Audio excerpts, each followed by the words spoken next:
எம்பிக்கள் அவரை தாக்க தயாராக இருந்தாங்க, ஆகவே தான் வரல அப்படிங்கிற மாதிரி பாஜக தலைவர்கள் கருத்து சொல்லியிருக்காரு. எப்போதும் உண்மையை பேச தெரியாத பாஜக தலைவர்கள், பேரவைத் தலைவரும் இப்போ நாடாளுமன்ற ஓம் பிர்லாவும் சேர்ந்துட்டாரு. எங்களுடைய பெண் நாடாளுமன்ற உறுப்பினர்கள் மோடியை தாக்க முயற்சி செய்தார்கள், கேரோ செய்யும், அதனால் அவைக்கு வரவில்லை. அவைக்கு நேருக்கு நேராக தலைவர் ராகுல் காந்தி எதிர்கொண்டு பேச அச்சப்பட்டுட்டு அவங்க வரல. ஏன் ஒரு ஜனநாயக நாட்டில் நாடாளுமன்றத்தில் எதிர்க்கட்சி தலைவரை பேச அனுமதிக்கவில்லை? என்ன பயம், என்ன அச்சம்?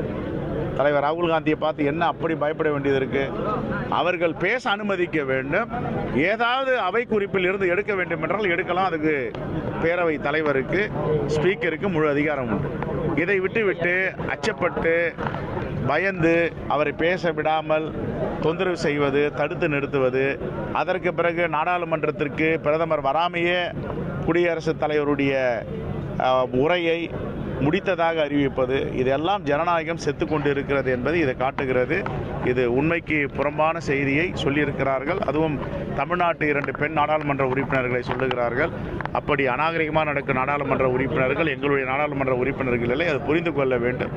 ஆக உடனே அவர்கள் பாஜக தலைவர்கள் எங்களுடைய நாடாளுமன்ற உறுப்பினர் மன்னிப்பு கேட்க வேண்டும்.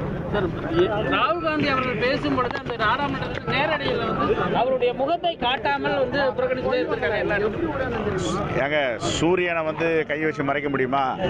அவர் இன்னைக்கு இந்திய மக்களுடைய நம்பிக்கை பெற்ற தலைவராக இருக்கிறார்.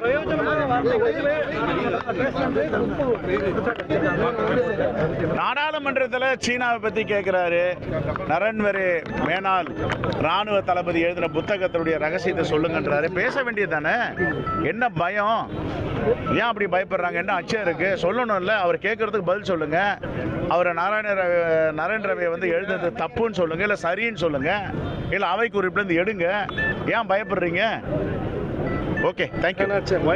எம்பிக்கள் அவரை தாக்க தயாராக இருந்தாங்க, ஆகவே தான் வரல அப்படிங்கிற மாதிரி பாஜக தலைவர்கள் கருத்து சொல்லியிருக்காரு.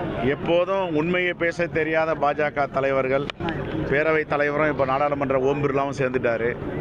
எங்களுடைய பெண் நாடாளுமன்ற உறுப்பினர்கள் மோடியை தாக்க முயற்சி செய்தார்கள், கேரோ செய்யும், அதனால் அவைக்கு வரவில்லை. அவைக்கு நேருக்கு நேராக தலைவர் ராகுல் காந்தி எதிர்கொண்டு பேச அச்சப்பட்டுட்டு அவங்க வரல. ஏன் ஒரு ஜனநாயக நாட்டில் நாடாளுமன்றத்தில் எதிர்க்கட்சி தலைவரை பேச அனுமதிக்கவில்லை? என்ன பயம், என்ன அச்சம்? தலைவர் ராகுல் காந்தியை பார்த்து என்ன அப்படி பயப்பட வேண்டியது இருக்கு? அவர்கள் பேச அனுமதிக்க வேண்டும். ஏதாவது அவை குறிப்பில் இருந்து எடுக்க வேண்டும் என்றால் எடுக்கலாம். அதுக்கு பேரவை தலைவருக்கு, ஸ்பீக்கருக்கு முழு அதிகாரம் உண்டு.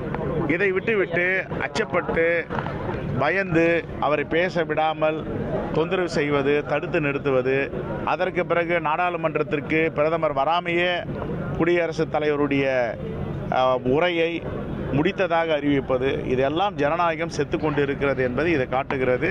இது உண்மைக்கு புறம்பான செய்தியை சொல்லியிருக்கிறார்கள். அதுவும் தமிழ்நாட்டு 2 பெண் நாடாளுமன்ற உறுப்பினர்களை சொல்லுகிறார்கள். அப்படி அநாகரிகமாக நடக்கும் நாடாளுமன்ற உறுப்பினர்கள் எங்களுடைய நாடாளுமன்ற உறுப்பினர்கள் இல்லை, அது புரிந்து கொள்ள வேண்டும். ஆக உடனே அவர்கள் பாஜக தலைவர்கள் எங்களுடைய நாடாளுமன்ற உறுப்பினர் மன்னிப்பு கேட்க வேண்டும்.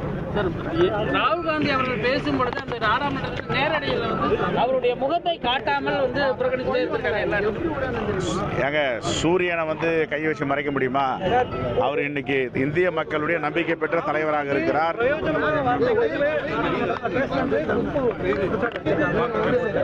நாடாளுமன்றத்தில் சீனாவை பத்தி கேட்கிறாரு. நரேந்திர மேனால் ராணுவ தளபதி எழுதின புத்தகத்தினுடைய ரகசியத்தை சொல்லுங்கன்றாரு. பேச வேண்டியது தானே, என்ன பயம்? ஏன் அப்படி பயப்படுறாங்க? என்ன அச்சம் இருக்கு? சொல்லணும்ல. அவர் கேட்கறதுக்கு பதில் சொல்லுங்க. அவரை நரேந்திர எழுதுறது தப்புன்னு சொல்லுங்க, இல்ல சரின்னு சொல்லுங்க, இல்ல அவை குறிப்பிலிருந்து எடுங்க. ஏன் பயப்படுறீங்க? Okay, thank you.